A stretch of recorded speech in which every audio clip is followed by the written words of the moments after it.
Hey dear parents, let's talk about something very crucial nowadays, and the topic is how to help your child to stay calm, patient and confident during emergency.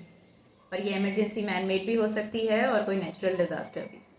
It's not easy to stay calm and patient during these situations, लेकिन एक थोड़ी सी preparation के साथ आप अपने बच्चे को तैयार कर सकते हो कि इन केस कभी ऐसे सिचुएशन लाइफ में आती है तो उस टाइम बच्चे को किस तरीके से रिस्पॉन्ड करना है, कैसे बच्चे को अपनी सेफ्टी सिक्योरिटी इंश्योर करनी। तो ये सारी चीज़ें आप अपने बच्चे को इंश्योर कर सको, उसके लिए ज़रूरी है कि आप अपने बच्चे के साथ कुछ चीज़ें जो बहुत ज़रूरी हैं वो शेयर करें। नंबर 1, आप बच्चे को रियल सिचुएशन से अवगत कराएं।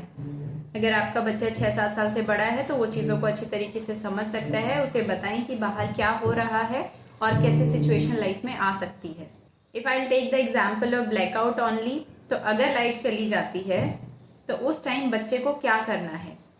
जब हम बच्चे के साथ ये शेयर करते हैं कि ये आपकी जिम्मेदारियां हैं, बच्चे के अंदर वो एक सेंस ऑफ कॉन्फिडेंस क्रिएट होता है that my parents are trusting me and I am here to help my parents.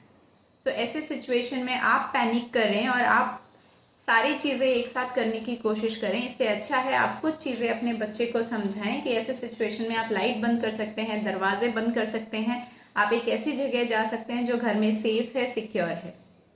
आप घर में अदर मेंबर्स की भी हेल्प कर सकते हैं। ये सब आप तभी बता पाएंगे अपने बच्चे को जब आपने उनके साथ ये शेयर किया है, आपने उनको बताया है कि क्या चल रहा है और उनको कैसे रिस्पॉन्ड करना है। नंबर 2, अगर आपके बच्चे छोटे हैं so that will be tough for your child. 15 से 20 मिनट के लिए गर्मी के मौसम में बच्चों के लिए इतने वक्त के लिए भी एक जगह पे बैठना शांति से, बिना लाइट, बिना फैन, एसी के, इट विल टफ। तो ऐसी सिचुएशन में आप बच्चे को इंगेज कर सकते हैं कुछ एक्टिविटीज़ में। You can do some breathing exercise with your child, जहां आप कुछ फन एक्टिविटी, क्रिएटिविटी उसमें ऐड कर सकते हैं। When you are doing the breathing exercise with your child, आप सब लोग बैठ के कुछ स्टोरी टेलिंग जैसा इन्वायरमेंट घर में क्रिएट कर सकते हैं जहां आप बच्चे को थोड़ा सा डिस्ट्रैक्ट करें रियल सिचुएशन से। That will be easy for your child to cope up with the whole situation. Number 3, ये एक अपॉर्चुनिटी है जहां आप अपने बच्चे को एडुकेट कर सकते हो, सिर्फ इस चीज़ के लिए नहीं जो आज चल रहा है, बल्कि फ्यूचर में भी हर एक इमरजेंसी सिचुएशन के लिए। It's a right time to educate your child about natural disasters only. और जब नेचुरल डिजास्टर आते हैं तो बता के नहीं आते। So now this opportunity is there in front of you to teach how to protect. अगर अर्थक्वेक आ रहा है तो आपको कैसे बचाना है, the tsunami, cyclone is there तो आपको अपने आप को कैसे बचाना है। So be a parent who is ready to learn and who is ready to help your child to learn।